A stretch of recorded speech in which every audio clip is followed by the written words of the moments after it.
നമസ്കാരം, എല്ലാവർക്കും ഹെൽത്തി ടേസ്റ്റിയിലേക്ക് വീണ്ടും സ്വാഗതം. ഇന്ന് ഞാൻ വന്നിരിക്കുന്നത് റസ്ക് വെച്ചിട്ട് വളരെ പെട്ടെന്ന് തയ്യാറാക്കാൻ പറ്റിയ ഒരു ചോക്ലേറ്റ് ബാറിൻ്റെ റെസിപ്പിയുമായിട്ടാണ്. ഇതിന് തീ പോലും കത്തിക്കേണ്ട ആവശ്യമില്ല. വളരെ പെട്ടെന്ന് നമുക്ക് തയ്യാറാക്കിയെടുക്കാൻ പറ്റും. വളരെ കുറച്ച് ചേരുവകൾ മാത്രം മതി. കുട്ടികൾക്കൊക്കെ ഒരുപാട് ഇഷ്ടപ്പെടും. അപ്പോൾ നമുക്ക് വീഡിയോയിലേക്ക് പോകാം. 3 ടേബിൾ സ്പൂൺ പഞ്ചസാര എടുത്തിട്ടുണ്ട്. ഇത് നമുക്ക് നന്നായിട്ടൊന്ന് പൊടിച്ചെടുക്കാം. നല്ല മധുരമുള്ള റസ്ക് ആണെങ്കിൽ ഈ 3 സ്പൂൺ പഞ്ചസാര ചേർക്കണം എന്നില്ല. 1-2 സ്പൂൺ ചേർത്താൽ മതി. അതുപോലെ മധുരം കുറച്ച് ഈ സ്വീറ്റ് തയ്യാറാക്കിയാൽ മതിയെങ്കിലും ഈ 3 സ്പൂൺ പഞ്ചസാര ചേർക്കുന്ന ഒഴിവാക്കാം. 1 സ്പൂണോ മറ്റോ ചേർത്താൽ മതി. പഞ്ചസാര പൊടിച്ചെടുത്തിട്ടുണ്ട്. ഇനി ഇതിലേക്ക് നമുക്ക് റസ്ക് ചേർത്ത് കൊടുക്കണം. ഞാനിവിടെ ഒരു 6 റസ്ക്കാണ് എടുത്തിരിക്കുന്നത്. മിൽക്ക് റസ്ക്കാണ് എടുത്തിരിക്കുന്നത്. ഏത് ടൈപ്പ് വേണമെങ്കിലും നിങ്ങൾക്ക് ചേർത്ത് കൊടുക്കാം. ഇതുപോലെ ചെറിയ കഷ്ണങ്ങളാക്കി മുറിച്ച് ഈ മിക്സിയുടെ ജാറിലേക്ക് ഇട്ട് കൊടുത്തിട്ടുണ്ട്. ഇനി ഇത് നമുക്കൊന്ന് പൊടിച്ചെടുക്കാം. റസ്ക് പൊടിച്ചെടുത്തതിലേക്ക് ഞാൻ 1 ടേബിൾ സ്പൂൺ കൊക്കോ പൗഡർ കൂടി ചേർത്തിട്ടുണ്ട്. അപ്പോൾ ഈ കൊക്കോ പൗഡർ നിങ്ങൾക്ക് വേണമെങ്കിൽ 2 സ്പൂൺ വരെ ചേർത്ത് കൊടുക്കാം. ഞാൻ 1 ടേബിൾ സ്പൂണാണ് ചേർത്തിരിക്കുന്നത്. ഇപ്പോൾ ഇതിലേക്ക് ഒരല്പം വാനില എസൻസ് കൂടി ചേർക്കുന്നുണ്ട്. ഇത് ചേർക്കണമെന്ന് നിർബന്ധമൊന്നുമില്ല. ഉണ്ടെങ്കിൽ ഒരല്പം ചേർത്ത് കൊടുക്കാം.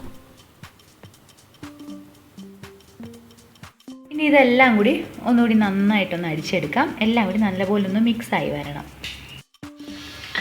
പൊടിച്ചെടുത്തത് ഞാൻ ഒരു പാത്രത്തിലേക്ക് മാറ്റിയിട്ടുണ്ട്. ഇനി ഇതിലേക്ക് നമുക്ക് ചേർക്കേണ്ടത് ബട്ടറാണ്. അപ്പോൾ ബട്ടർ പൂർണ്ണമായും എടുത്തില്ലെങ്കിൽ പകരം ബട്ടറും അതുപോലെ സൺഫ്ലവർ ഓയിലും മിക്സ് ചെയ്തെടുത്താലും മതി. ഒന്നുകിൽ ബട്ടർ മാത്രം ചേർക്കാം, അതല്ലെങ്കിൽ സൺഫ്ലവർ ഓയിൽ കൂടി മിക്സ് ചെയ്തിട്ട് ചേർത്ത് കൊടുക്കാം. ഇത് ബട്ടറും അതുപോലെ സൺഫ്ലവർ ഓയിലും കൂടി മിക്സ് ചെയ്ത് വെച്ചിരിക്കുന്നതാണ്. അപ്പോൾ ഇത് ഒന്ന് നന്നായിട്ട് മിക്സായി വരാനുള്ള പാകത്തിന് നിങ്ങൾ എടുക്കാം. ഒന്നുകിൽ ബട്ടർ മാത്രം എടുക്കാം, അതല്ലെങ്കിൽ ഇതേപോലെ ബട്ടറും സൺഫ്ലവർ ഓയിലും കൂടി മിക്സ് ചെയ്തെടുക്കാം. ഈ സൺഫ്ലവർ ഓയിൽ ചേർക്കുന്നതിന് പകരം നെയ്യ് ചേർത്താലും മതി. ഇത് കുറച്ചായിട്ട് ഇതിലേക്ക് ഒഴിച്ചിട്ട് നല്ലതുപോലെ മിക്സ് ചെയ്തെടുക്കാം. നല്ലതുപോലെ ഒന്ന് കുഴഞ്ഞു വരുന്ന പാകമാകുന്നത് വരെ നമുക്കിതിലേക്ക് ഈ ബട്ടറും അതുപോലെ സൺഫ്ലവർ ഓയിലും കൂടി ചേർത്ത് വെച്ചിരിക്കുന്ന ഈ മിക്സ് ചേർത്ത് കൊടുക്കണം.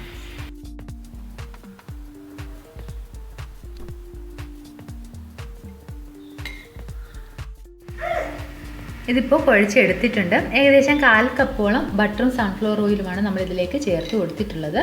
നല്ലതുപോലെ കുഴഞ്ഞു വരണം. ഇതിന് ഇഷ്ടമുള്ള ഷേപ്പിൽ നിങ്ങൾക്ക് റെഡിയാക്കിയെടുക്കാം. ഒന്നുകിൽ ബോൾസ് പോലെ റെഡിയാക്കിയെടുക്കാം, അതല്ലെങ്കിൽ ഒരു പാത്രത്തിലേക്ക് നിരത്തി വെച്ചതിന് ശേഷം ചോക്ലേറ്റ് ബാർ പോലെ കട്ട് ചെയ്തെടുക്കാം. ഇതൊരു ചെറിയ ബോക്സിൽ ഇതേപോലെ ഒന്ന് സെറ്റ് ചെയ്ത് വെച്ചിട്ടുണ്ട്. നമ്മൾ സ്വീറ്റ്സ് ഒക്കെ വാങ്ങിക്കുമ്പോൾ കിട്ടുന്ന ബോക്സില്ലേ, അതാണ് എടുത്തിരിക്കുന്നത്. അപ്പോൾ ഇനി ഇത് നമുക്ക് ഫ്രിഡ്ജിലേക്ക് വെക്കാം. അല്പസമയം ഇത് ഫ്രിഡ്ജിലിരുന്നിട്ട് ഒന്ന് സെറ്റായി വരട്ടെ. ഇതേപോലെ ഒന്ന് മുറിച്ച് വെക്കുകയാണെങ്കിൽ നമുക്കിത് കട്ടിയായി കഴിയുമ്പോൾ എടുക്കാൻ എളുപ്പമായിരിക്കും. ഇത് റെഡിയായി വന്നിട്ടുണ്ട്. നമ്മൾ റസ്ക് വെച്ചിട്ട് വളരെ പെട്ടെന്ന് തയ്യാറാക്കിയതാണ്. നല്ല ടേസ്റ്റാണ്. അപ്പോൾ ഇത് നമുക്ക് പാത്രത്തിൽ നിന്ന് മാറ്റിയെടുക്കാം. അപ്പോൾ ഇതേപോലെ ഇതിൻ്റെ സൈഡൊക്കെ ഇങ്ങനെയൊന്ന് വിടിയിച്ചാൽ മതി. പെട്ടെന്ന് തന്നെ ഇതിൽ നിന്ന് എടുക്കാൻ പറ്റും.